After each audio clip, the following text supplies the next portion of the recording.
Hey everyone, it's Keely from Soy and Shea, and thank you so much for joining me. Did you happen to catch my dragon's blood video that I posted the other week? If not, I'll pop a link up the top for you so you can take a look.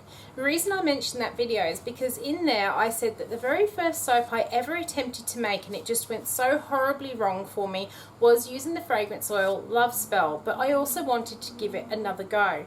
Now, at the beginning of the year, I actually set myself a New Year's resolution, which I don't usually do, but my resolution was, rather than thinking about things, just do it and get things done this year.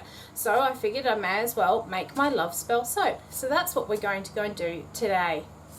So the Love Spell fragrance oil I'm using today is from Aroma, and it has notes of citrus, cherry blossom, hydrangea, apple and peach, and there's also a little hint of blonde wood in there. It is vanillin free, so I'm going to do a white base soap, and then I'm going to do a Clyde slide using some Berry Bliss mica from Bath Bomb World and also some Cherry Bling mica from My Micro Obsession, and I'm also going to hopefully do a silver mica drop swirl in there as well. And to get my silver, I've mixed a bit of Silver Lake with bedazzled mica, just because that bedazzled mica is one of those synthetics where it really shines and glitters in the soap. So I've got my oils in my bucket and I have my lye solution here. I am going to pour my lye into my bucket here, down my stick blender just to stop any splashback, and then I'm going to give it a mix up and split it out for the colours.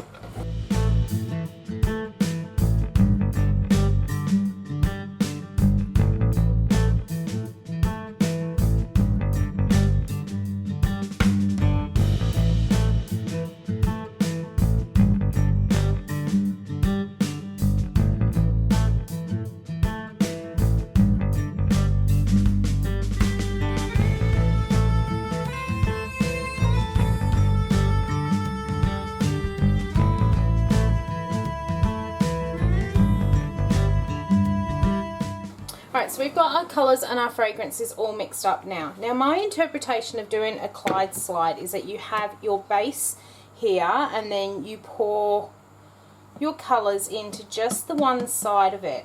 And then when you pour it into the mould, you start at one end and just let the colours flow and take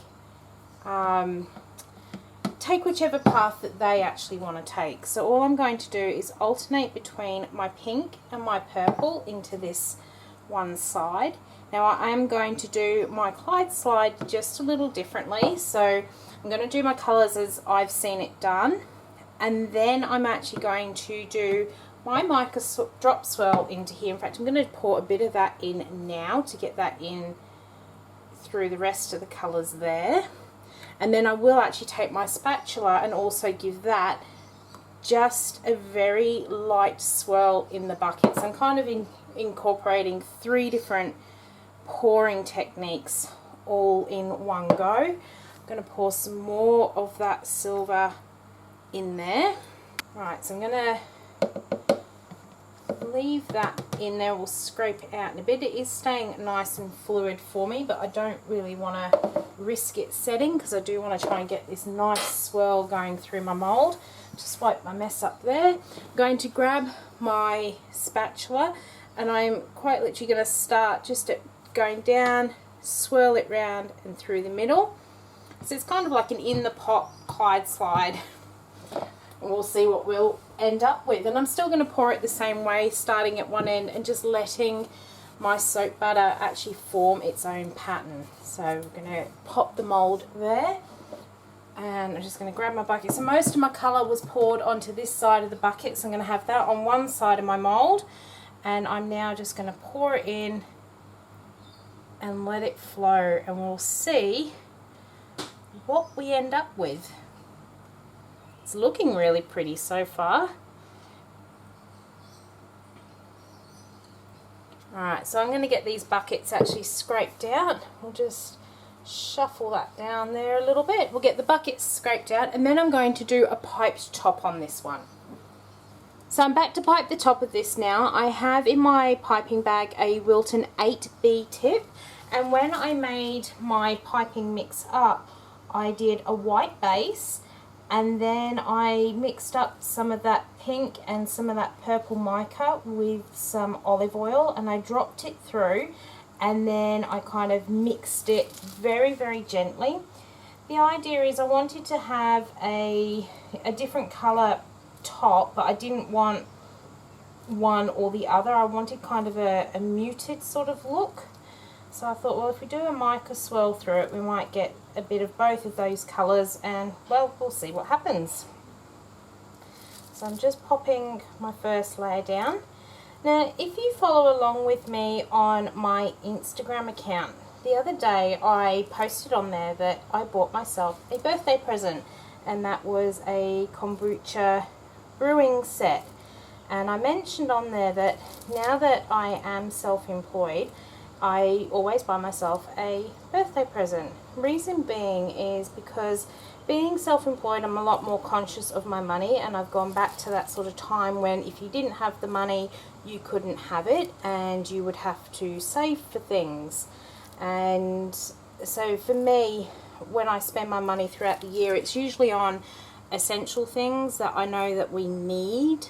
And sometimes, yes, I want them, but I know it's an actual need before I buy them. And so when it comes around to my birthday, I buy something that I don't necessarily need, but I would like to have. And that was my kombucha set. And I got asked on there to talk about how it was that I actually managed to give up working and to do this full time. And in all honesty, the only reason I was able to really leave the workforce was because of my husband, and he is so supportive of everything that I do. The first couple of years of giving up work was really, really difficult. I went without an awful lot of stuff. I went back to cooking real basic foods and that sort of thing. So I think the key to being able to make sure for me that I could make my business successful was having someone behind me to support me, and he basically helped. He paid all the household bills and everything else. Now, almost 4 years on, I think it is. Yeah, almost 4 years on from having left the workforce, I can now actually contribute a lot more to the household, but we still very much rely on his income to pay a lot of the bills. We are hoping that one day this will become our sort of retirement fund, because I do thoroughly enjoy doing what I do. So if we can do this and then retire on my business, that will be, you know, the best thing for us. The other thing that I did, and it was my husband that encouraged me, was to make that leap. We had moved down I just got to count these, 1, 2, 3, 4, 5, 6, 7, 8, 9, 10, 11, 12, 13, 14, 15, 16. We've got one bar short, but that's alright. We moved down from Cairns to Brisbane, and I went from having like maybe a 30-minute quite easy car trip from home to work to moving to Brisbane, where I suddenly had an hour and 10 minimum travelling to and from work. Now, I have PCOS, and part of that PCOS, I get very, very, very tired, and all of that travelling was just taking its absolute toll on me. I was getting sicker. I'd never taken so many sick days off work in my whole life. I think in those first couple of months I was down here in Brisbane, I took more sick days from work than I had actually taken in the last maybe 4 years of working for the same company. And my husband encouraged me to actually give up work because I was so sick from the actual travelling.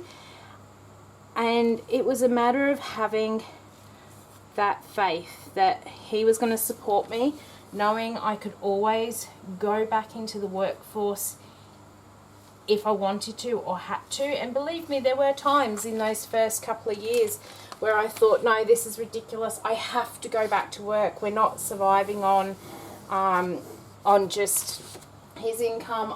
We need to do something more. But he kept saying, no, you're not going back. And I kept putting everything I had into doing this. And 5.5, almost 6 years on, it has really paid off.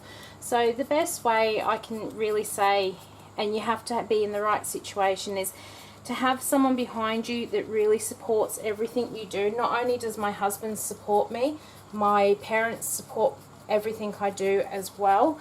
So without that support, I don't think I would be able to do it. Now I've just sprayed on some Rainbow Dreams glitter onto the top of that. And the other thing is having the courage to do it, having the faith in yourself that you can give up work and you can do this. Well, I'll show you this while I'm chatting away. I'm just putting on some little lips, which I have done with some melt and pour, and I've got to go on the other side some little hearts as well. So I'll keep putting these on.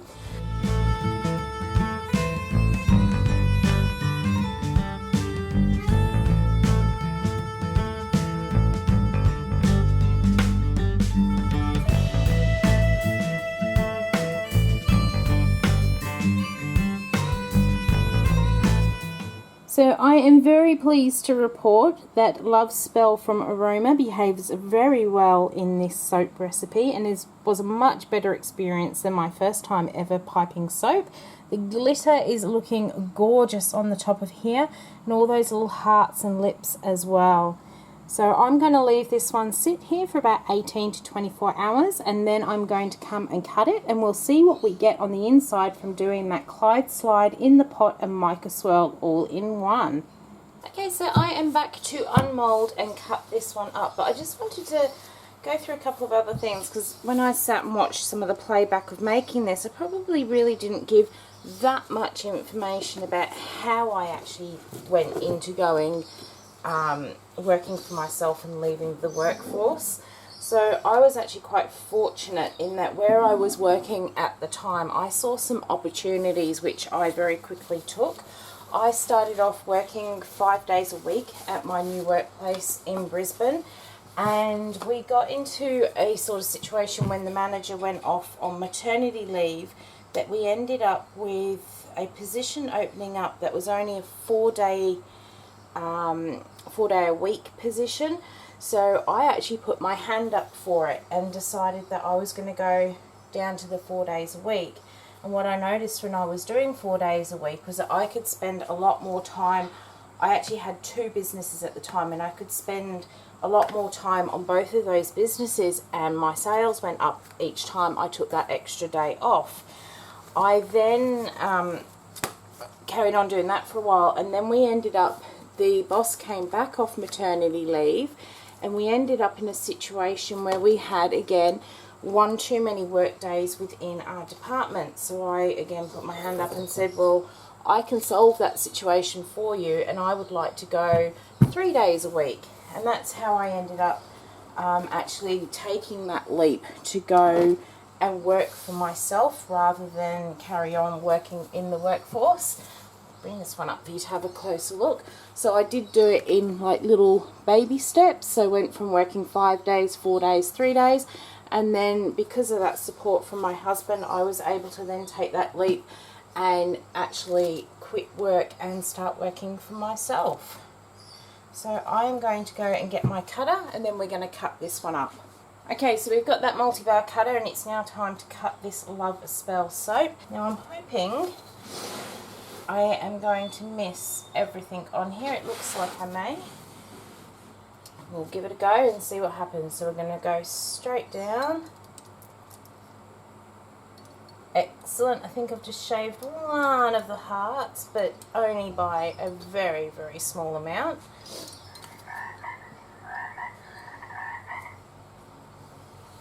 Of course, the only day I don't silence my phone is the only day I get a message on it while filming. Alright. I'm just going to grab a tray to pop these onto. We'll get this one from off the end and we'll see what effect that we got. And those colours have come up stunning on there. I love how the piping has come up by mixing that mica through it as well. And it gives, when you do a Clyde slide, most of your colour just ends up on that side, and I really like the effect of the Clyde slide. But by giving that pot that just one swirl, it's actually swirled it up and into this side as well. And I can see just very little faint speckles of that gold mica drop swirl in that piece too. We'll grab the next one and have a look and see what we've got in there. I'm really loving the swirl and the detail on these, and each of them have got that heart and the little lips on there, and the top is really nice and glittery as well. So that's that one. Let's have a look at what the next piece has got. So I don't know if the camera is actually really picking it up. I can see little bits of that silver colour through it. I probably next time would do the mica drop swirl after I've done the swirl in the pot, and then add it in and then go ahead and pour. But I really do like the effect that it's given to that piping on the top there. So I'll just grab one more piece for you here, because, oh, this one's really quite pretty. That's got a huge sort of drop swirl in it too.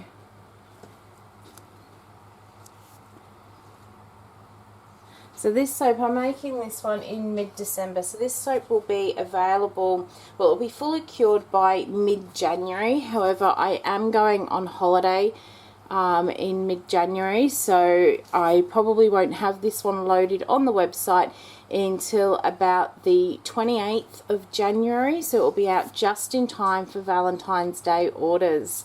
So I'm really pleased that I tried Love Spell again. It's come up far better.